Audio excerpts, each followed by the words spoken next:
from time to time, I experience as I facilitate stuff that I also suddenly get other requests, kind of getting dragged into things.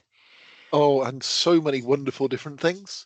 Yes. Oh, Steve, I saw you in that thing. Could you just help with this? Could you just help with that? Do you have an example? Yes. Well, next week I'm going to be the master of ceremony for a conference, 2-day conference, Mm-hmm. because someone seen me facilitate stuff. Now, I do that quite a lot. Do you do that quite a lot? Not too much, really. No.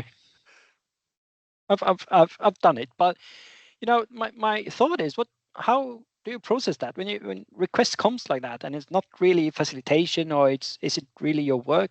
How do you deal with this? I mean, I am a people pleaser. I like to say yes. And so, but what I try to do is stop and take a beat and think, well, actually, is it in my skill set? Is it something I'm responsible for? Can I actually help in a way which is useful? And is it going to take a vast amount of time and effort away from other stuff? And if I need to, I would then check with a colleague, maybe my boss, because I work internally to the university here, saying this is a new thing. Here are the pros and cons. What do you think? It sounds quite similar to what I do, but I also realized that the first question that pops into mind for me is it fun for me?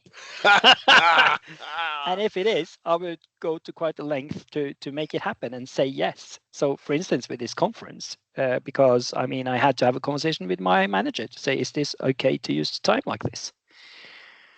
I think the takeaway is and there's a reason behind we need to check these things, and it's not just about positional authority. I think it's about our roles and about being clear with our roles with the group. So my thought would be, when I'm stepping into that miscellany, to be very clear with the group what my role is, and if I'm not being a facilitator, just to be explicit about that, I guess. Good advice.